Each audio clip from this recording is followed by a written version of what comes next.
Baik, Assalamualaikum warahmatullahi wabarakatuh. Selamat malam teman-teman semua dan Pak Agus. Kami dari kelompok 1 pada kesempatan kali ini akan mempresentasikan mengenai sistem informasi pelayanan IGD dan rawat jalan. Berikut anggota dari kelompok kami. Nah, ini merupakan outline yang akan kami bahas. Langsung aja. Jadi yang pertama mengenai gambaran pelayanan IGD. Nah, dalam Peraturan Menteri Kesehatan Nomor 47 Tahun 2018 tentang pelayanan kegawat daruratan, instalasi gawat darurat atau disingkat menjadi IGD adalah pelayanan kegawat daruratan intrafasilitas pelayanan kesehatan. IGD sendiri adalah salah satu unit pelayanan di rumah sakit yang menyediakan penanganan awal bagi pasien yang datang langsung ke rumah sakit atau lanjutan bagi pasien rujukan dari fasilitas pelayanan kesehatan lainnya. Baik juga yang menderita sakit ataupun cedera yang dapat mengancam kelangsungan hidupnya. Nah, kegiatan dan tanggung jawab di IGD sendiri ada 3 poin. Yang pertama, menyelenggarakan pelayanan kegawat daruratan yang bertujuan menangani kondisi akut atau menyelamatkan nyawa dan atau kecacatan dari pasien. Yang kedua, menerima pasien rujukan yang memerlukan penanganan lanjutan atau definitif dari fasilitas pelayanan kesehatan lainnya. Dan yang terakhir, merujuk kasus-kasus gawat darurat apabila rumah sakit tersebut tidak mampu melakukan layanan lanjutan atau definitif. Nah, oleh karena itu, sarana, prasarana, dan sumber daya yang tersedia di IGD harus memadai sehingga mampu menanggulangi pasien atau istilahnya to save life and limb.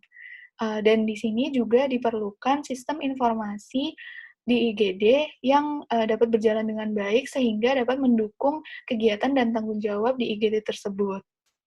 Selanjutnya. Ya, jadi saya akan menjelaskan bagian komponen dari sistem informasi. Jadi seperti yang kita tahu, sistem informasi itu terdiri dari beberapa blok. Yang pertama itu adalah input block, merupakan input itu mewakili data yang masuk ke dalam sistem informasi. Input di sini bisa berbentuk metode-metode atau media yang akan menangkap data yang akan dimasukkan. Lalu yang kedua itu model blok terdiri dari kombinasi prosedur, logika, metode matematik yang bisa memanipulasi data input dan data yang ada di basis data. Lalu ada output block, yaitu produk dari sistem informasi yang berguna untuk manajemen dan seluruh pemakai sistem. Lalu selanjutnya ada teknologi blok. Teknologi itu digunakan untuk menerima input, menjalankan model, menyimpan dan mengakses data, dan lain-lain. Unsur utama dari teknologi itu ada 3, hardware atau yang kita kenal sebagai sumber daya manusia, software atau perangkat lunak, dan juga hardware atau perangkat keras. Next. Lalu ada database block, merupakan kumpulan dari data-data yang bersambungan satu sama lain. Kumpulan data tersebut disimpan dalam hardware komputer dan digunakan software untuk memanipulasinya. Lalu ada control block, banyak. Jadi seperti yang kita tahu, sistem informasi sendiri bisa dirusak oleh banyak faktor seperti bencana, sabotase, dan lain-lain.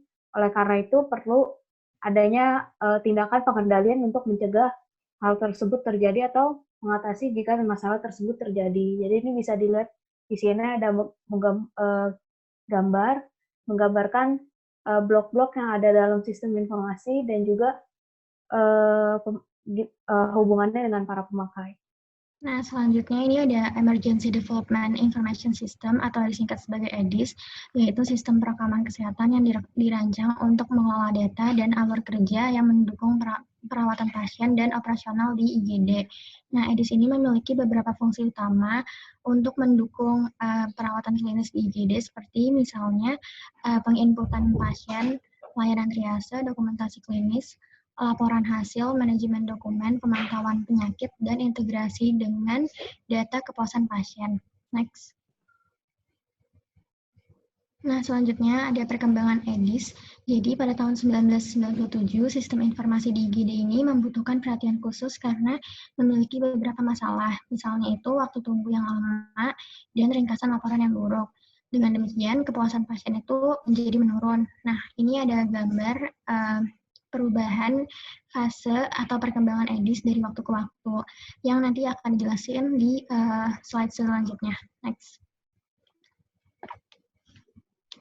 Nah, ini jadi perubahan yang pertama itu dari sistem collection team menjadi sistem design and development yang dipimpin oleh manajer proyek, di mana manajer proyek itu adalah dokter yang telah berpengalaman di IGD. Dan selanjutnya, kalau yang tadi fase 1, itu belum ditetapkannya goal yang unity gitu. Tapi kalau misalkan di fase 2 udah ditetapkan goals dan juga ruang lingkup proyek. Dan selanjutnya, kalau misalnya pada fase 1, itu urgensinya itu masih limited, tapi kalau misalkan di fase 2, urgensinya to finish, yang artinya sudah memfokuskan pada peningkatan kerja dan menangani masalah operasional melalui analisis proses dan penilaian informasi. Selanjutnya, kalau yang di fase 1 itu masih general plan for success, tapi kalau misalkan di fase 2 udah mengidentifikasi dan juga memprioritaskan aktivitas spesifik.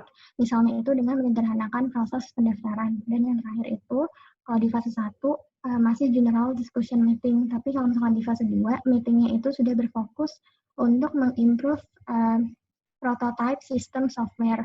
Jadi mulai mendesain EDIS sebagai software terintegrasi dengan menilai beberapa komponen. Next. Nah, berikut ada komponen penilaiannya. Jadi, ada beberapa komponen yang dinilai berdasarkan 3 dimensi, yaitu dari prioritas IGD-nya, dan juga dari prioritas tim EDIS, dan satu lagi itu dari kesulitan implementasinya. Nah, setelah menilai komponen tersebut, manajer proyek ini dapat dengan mudah mengidentifikasi 2 prioritas fungsional EDIS. Next. Nah, berikut adalah 2 prioritas fungsional EDIS. Yang pertama itu mengintegrasikan data pasien dengan sistem informasi rawat inap. Dalam hal ini, IGD sudah memiliki sistem rekam medis sehingga perlu dibuat interface antara sistem yang sudah ada dengan sistem yang baru. Nah, prioritas fungsional selanjutnya itu mengkonversi informasi yang ditulis secara manual di whiteboard departemen menjadi bentuk elektronik, yaitu electronic whiteboard atau EWB. Nah, informasi yang ada di EWB ini berisi informasi status dan aliran pasien, tingkat ketersediaan ruangan dan antrian di ruang tunggu, statistik operasional, saluran di telepon IGD, dan lain-lain. Next. Nah, ini balik lagi ke yang improving prototype software system. Jadi, dalam mengembangkan dan juga membuat prototipe EWB ini dilakukan selama 9 bulan. Nah, prototipe pertama itu menunjukkan bagaimana jaringan mendistribusikan informasi ke seluruh bidang di IGD. Nah, dari sejalan dengan perkembangan itu, terjadi beberapa umpan balik. Nah, umpan balik ini fungsinya untuk memfasilitasi perancangan dan pembuatan software yang berbasis web. Jadi dari yang tadi masih whiteboard yang manual jadi EWB, dan sekarang ini udah software yang berbasis web. Nah, next. Nah, ini gambar dari whiteboard yang manual menjadi yang EWB. Next. Nah, ini perkembangan EDIS saat ini. Jadi, menurut penelitian dari Raharja dan Wiranata, mereka ini membangun sistem informasi IGD berbasis cloud menggunakan Golang di Rumah Sakit Sanglah, di mana dengan cloud ini, rumah sakit tersebut nggak perlu memiliki teknologi infrastruktur teknologi yang secara fisik dan hanya membutuhkan internet aja, jadi cost-nya itu lebih murah. Dan di sini ada gambar perancangan spesifikasi fungsional sistem yang dimana membutuhkan 4 data, yaitu data pasien, dokter, kunjungan pasien, dan juga resep. Next.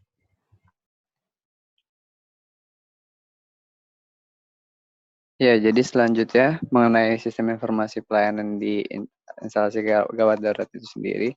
Nah, jadi sistem informasi manajemen di instalasi gawat darurat ini atau IGD merupakan suatu alat untuk menyajikan informasi dengan cara sedemikian rupa di dalam IGD yang keadaan kliniknya membutuhkan tindakan medis segera demi penyelamatan nyawa seseorang.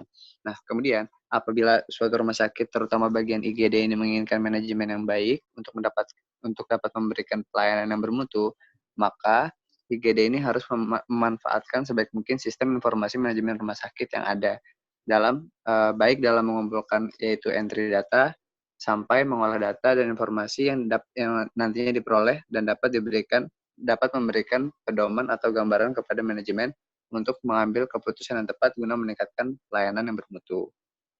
Next. Nah, selanjutnya ini sistem informasi manajemen di IGD ini dimanfaatkan untuk registrasi pasien, menginput keluhan pasien, menginput diagnosa, kemudian tindakan yang dilakukan terhadap pasien, serta mutasi terhadap pasien. Nah, untuk membuat sistem informasi ini tentunya dibutuhkan SOP-SOP. Nah, di dalam SOP ini, dalam SOP yang berlaku di IGD di suatu rumah sakit itu, pasti terdapat masing-masing kegiatan yang harus dilakukan di semua unit sesuai dengan tugasnya masing-masing. Kemudian, sedangkan pemanfaatan sistem informasi manajemen belum maksimal karena masih menggunakan sistem manual, yaitu menggunakan buku register IGD, karena apabila pasien IGD-nya banyak, petugas tidak sempat menginput data, jadi dicatat di buku register IGD dan petugas dalam tiap shift-nya hanya satu orang petugas. Nah, ini itu diambil contohnya itu dari RSUD Panembahan Senopati Bantul, Yogyakarta. Next. Nah, adapun manfaat dari sistem informasi manajemen di IGD itu sendiri, yang pertama data klinis pasien itu terintegrasi, sehingga pengolahan datanya itu menjadi lebih mudah dan lebih akurat. Kemudian, dapat memberikan data yang konsisten, serta dapat mencegah terjadinya data yang berulang-ulang atau pengulangan data. Kemudian, mengurangi biaya percetakan untuk kegiatan registrasi atau pendaftaran serta kartu berobat. Kemudian mengotentikasi user dan memberikan batasan hak akses untuk tiap-tiap fitur sesuai dengan jabatannya masing-masing. Kemudian memiliki backup data sehingga akses data masih bisa berjalan walaupun servernya mengalami kendala down. Selanjutnya mempersingkat waktu yang diperlukan untuk pencarian atau pemrosesan data klinis pasien.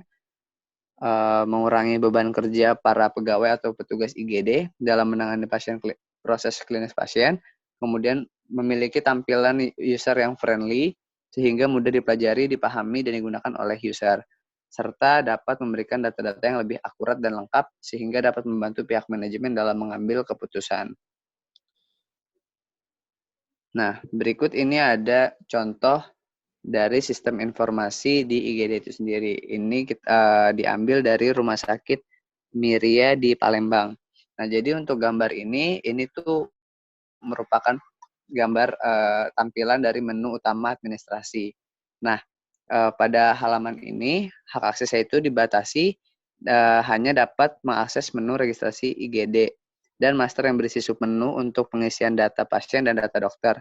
Jadi bisa dilihat di situ di gambar ada di submenu pasien itu ada submenu master terdapat dua, yaitu pasien dan dokter. Nah, kemudian terdapat submenu report itu digunakan untuk mencetak laporan data pasien dan data dokter jika nanti pimpinan tidak sempat untuk mengakses dan melihat laporan. Kemudian ada menu password, itu berfungsi untuk mengubah password lama user, dan menu logout digunakan jika user ingin keluar dari sistem. Next. Nah, ini ada tampilan dari, kalau misalkan tadi kita di submenu master, tadi kita memilih dokter. Nah, di menu utama dokter ini hanya berisi menu diagnosa dan tindakan. Nah, fungsi dari menu diagnosa ini dan tindakan ini adalah memasukkan atau menginput keterangan pasien dan penyakit apa yang diderita pasien, serta bagaimana tindakan pengobatan yang harus dilakukan. Kemudian, seperti halaman sebelumnya, yaitu menu report digunakan untuk mencetak laporan data diagnosa dan tindakan jika nantinya pimpinan tidak sempat untuk mengakses dan melihat laporan.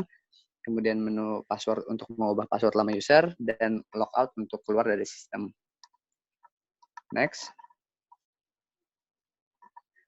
Lanjut ke gambar yang ketiga, menu utama dari pimpinan. Nah, menu utama dari pimpinan ini berisi laporan data pasien, data dokter, data obat, data registrasi, dan data diagnosa yang ditujukan untuk pimpinan.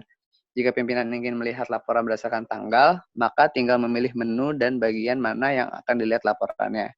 Sedangkan menu password dan user dan logout itu sama seperti di menu-menu sebelumnya. Next. Selanjutnya, saya Desma akan menjelaskan mengenai gambaran pelayanan rawat jalan. Yang pertama, di pelayanan rawat jalan ada bagian registrasi atau pendaftaran. Pada bagian ini bertugas untuk menerima pendaftaran pasien, menyediakan aplikasi pendaftaran pasien, melakukan form registrasi, menyediakan informasi jadwal praktik juga, lalu melakukan penjadwalan pasien rawat jalan, pendaftar registrasi harian, memberikan bukti registrasi pemeriksaan kepada pasien, serta memberikan kartu obat kepada pasien. Lalu selanjutnya, pada bagian pemeriksaan, merupakan aspek fungsional medis utama yang menghubungkan tugas tenaga medis seperti dokter dan juga perawat dalam melakukan pemeriksaan dan juga mendiagnosis penyakit pasien. Lalu juga bertugas untuk mengisi rekam medis pasien, menganalisa data-data medis pasien, serta melakukan tindakan kesehatan terhadap pasien. Selanjutnya, ada bagian inventory atau medical record rekam medis yang bertugas untuk mengatur data-data dan juga informasi yang berkaitan dengan rekam medis pasien dari pemeriksaan pasien oleh dokter, lalu juga mengatur penyusunan data terapi, mengatur catatan pasien, kode dan jenis tindakan, mengatur data hasil pemeriksaan, serta mengatur data diagnosa dari pasien. Lalu juga bertugas untuk menghubungkan dokumen rekam medis dengan hasil diagnosa dari laboratorium, radiologi, dan juga unit lainnya. Mereka juga bertugas untuk melakukan mencetak medical record, data terapi, catatan pasien, hasil pemeriksaan, diagnosa akhir, rekam penyakit terbanyak, dan juga menyediakan data medical record pasien. Next. Selanjutnya ke bagian apotik atau farmasi. Pada bagian ini bertugas untuk memfasilitasi kegiatan farmasi, dimulai dari pengisian resep, klasifikasi pemakaian produk obat, supplier obat, kategori obat, dan juga stok obat, melakukan pemilahan kategori obat resep racikan, kategori dan juga komposisi racikan obat, memberikan perhitungan biaya racikan, serta menghitung penggunaan obat dan juga harga obat. Lalu juga memberikan bukti pemberian obat kepada pasien, pembayaran obat kepada pasien, dan juga menghubungkan penggunaan obat pasien dengan sistem rekam medis pasien. Selain itu, mereka juga bertugas untuk melakukan penyimpanan data-data pemakaian obat serta inventory stok obat yang telah ada. Selanjutnya, ada bagian pembayaran atau kasir yang bertugas untuk menyediakan proses pembayaran serta penagihan, pengisian biaya-biaya perawatan, memberikan informasi tarif dokter, tarif asisten, dan juga tarif jasa administrasi, menerima uang pembayaran biaya perawatan pasien, baik tunai maupun non-tunai, menerima uang pembayaran pembelian obat, baik tunai maupun non-tunai, dan juga memberikan bukti tanda penagihan pada pihak yang berkepentingan. Next. Selanjutnya, ini merupakan contoh dari alur perjalanan rawat jalan di Rumah Sakit Rumani Muhammadiyah. Pada tahap pertama, yaitu pada saat pasien datang. Pada saat pasien pertama kali datang, maka pasien melakukan registrasi. Lalu setelah itu, pasien dilakukan pemeriksaan awal atau screening seperti tensi darah, cek suhu badan, ataupun cek berat badan. Lalu selanjutnya, kita dikategorikan pasiennya emergensi atau tidak. Jika pasien emergensi, maka akan dialihkan ke pelayanan IGD. Jika tidak, maka dilakukan pemeriksaan dan tindakan. Jika pada saat pemeriksaan ataupun tindakan itu memerlukan pemeriksaan penunjang, maka akan dilanjutkan ke pemeriksaan penunjang. Jika tidak, maka akan dikategorikan sebagai rawat jalan ataupun rawat inap. Jika dia pasien rawat inap, maka dia akan dialihkan ke pendaftaran pasien rawat inap. Sedangkan untuk rawat jalan, ini dibedakan menjadi dua, yaitu menerima resep ataupun tidak. Untuk yang menerima resep, maka ke pelayanan farmasi. Nah, di pelayanan farmasi ini sendiri, pasien dibedakan menjadi dua, yaitu pasien umum dan juga pasien BPJS. Untuk pasien BPJS, maka setelah dilakukan penyerahan obat, pasien diperkenankan untuk pulang. Sedangkan untuk pasien umum, perlu ke bagian administrasi, lalu melakukan pembayaran di kasir, baru diperkenankan untuk pulang. Sedangkan untuk pasien yang tidak menerima resep, maka langsung ke bagian administrasi dan melakukan pembayaran di kasir ataupun bank, serta diperkenankan untuk pulang. Next. Selanjutnya mengenai infrastruktur sistem informasi pelayanan di rawat jalan. Jadi yang pertama kita butuhkan adalah sistem operasi komputer. Bisa dalam bentuk Windows. Dan juga yang kedua yang kita butuhkan adalah aplikasi program. Seperti untuk database dan juga untuk jaringan internet seperti Mozilla Firefox atau Google Chrome atau sebagainya. Dan juga business application. Dan yang kedua yang kita butuhkan adalah hardware atau perangkat keras yang terdiri dari server, lalu yang kedua workstation, yang ketiga itu peripheral berupa beberapa unit komputer atau pencetak, yang keempat adalah networking. Bisa dalam bentuk fiber optik, intranet fiber optik, dan juga sebagainya. Dan juga yang ketiga yang kita butuhkan adalah prosesnya seperti apa. Jadi ada yang pertama itu backup data, yang kedua itu otomatis program SQL Server, yang ketiga penyimpanan backup data dalam secara berkala, dan juga kalau tidak ada secara otomatis bisa dilakukan dengan manual melalui software PDF, dan juga penyalinan data. Next.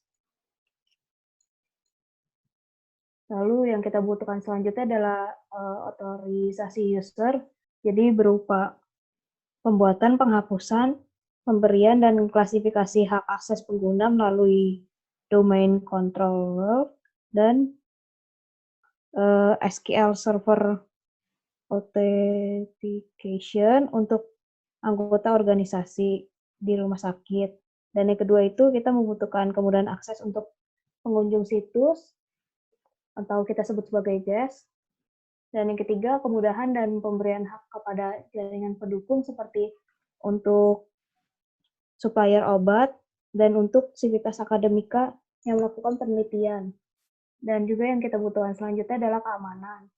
Jadi kita harus memasang firewall untuk mengamankan network server, dan juga harus melakukan scanning virus secara otomatis, dan juga untuk menjaga firewall dan antivirus itu maka dilakukan upgrade.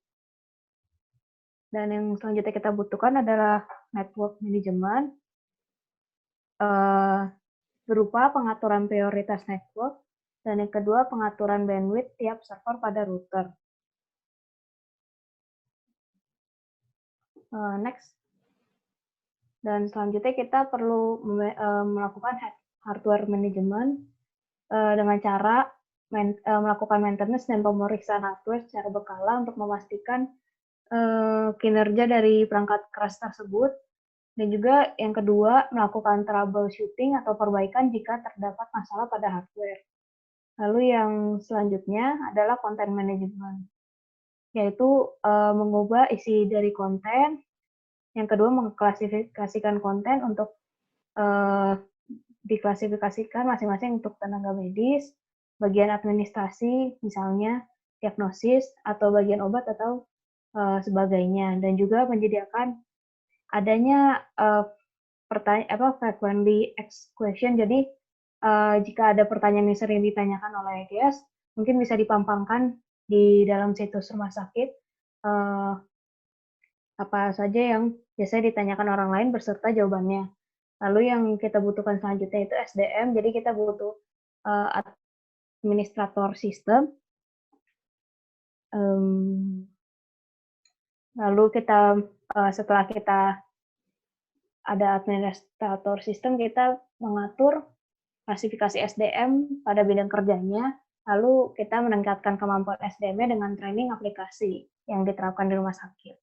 Lalu selanjutnya manajemen teknologi informasi terdiri atas personel yang bertanggung jawab untuk mengelola data elektronik.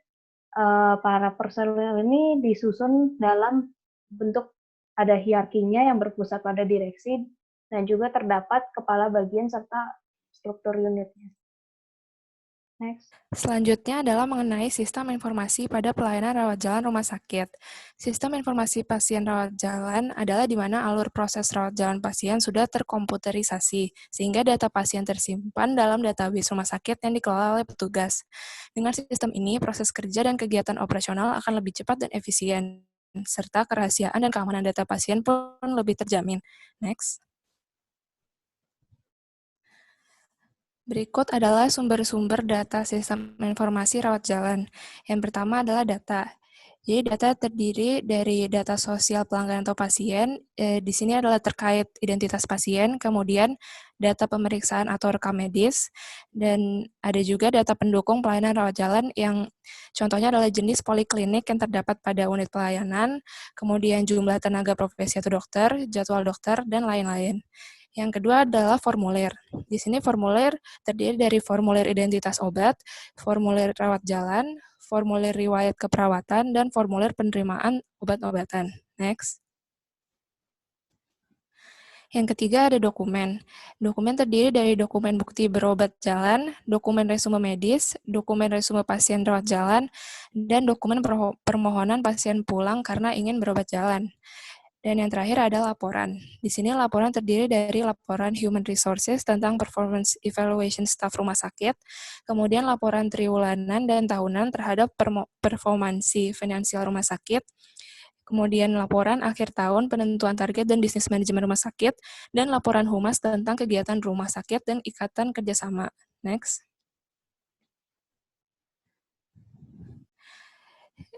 Kemudian ini adalah diagram data flow dari pelayanan rawat jalan.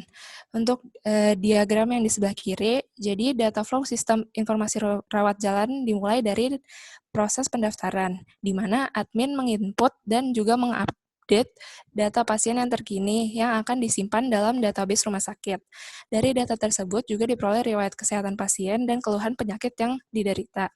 Selanjutnya yang kedua adalah pemeriksaan dokter. Jadi dari keluhan yang diderita pasien dan catatan medis yang telah diinput dan juga diupdate, dokter akan melakukan tindakan medis dan juga menuliskan resep dan hasil rekam medis, yang mana resep tersebut akan diteruskan ke admin. Selanjutnya adalah proses pembayaran. Di sini, admin akan menuliskan detail pembayaran yang dicantumkan pada kwitansi pembayaran, dan kemudian pasien dapat melakukan pembayaran di kasir. Dan untuk diagram yang kanan, yang kedua, kurang lebih sama dengan diagram yang sebelumnya yang di kiri. Jadi intinya seluruh data, baik dari admin maupun dokter, baik data pasien, laporan dan data keluhan, rekam medis, resep, hasil pemeriksaan, hingga detail pembayaran, semuanya akan melewati atau diinput ke sistem informasi rawat jalan terlebih dahulu, sebelum diteruskan ke bagian yang dituju. Next. Berikut adalah implementasi sistem informasi rawat jalan. Ini adalah desain dari sistem informasi rawat jalan pada Rumah Sakit Sumber Waras Kertosono. Seperti yang bisa kita lihat, yang sebelah kiri itu ada tampilan halaman depan dari sistem informasi rawat jalan rumah sakitnya. Kemudian ada tampilan menu utama, ada bagian registrasi, pasien, dokter, poli, tindakan, obat, dan yang sebelah kanan itu ada form pendaftaran pasien rawat jalan. Next.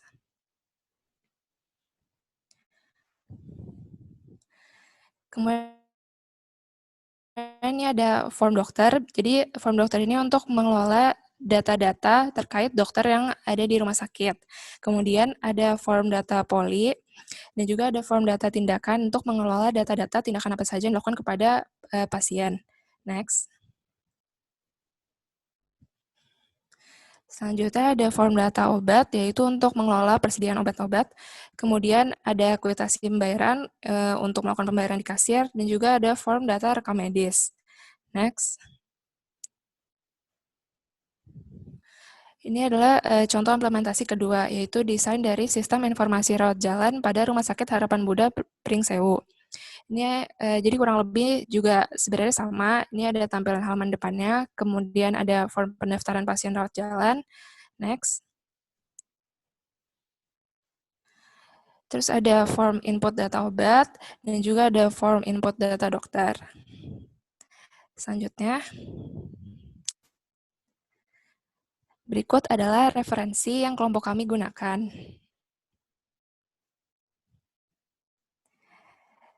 Baik, sekian dari kelompok kami. Terima kasih atas perhatiannya. Selamat malam.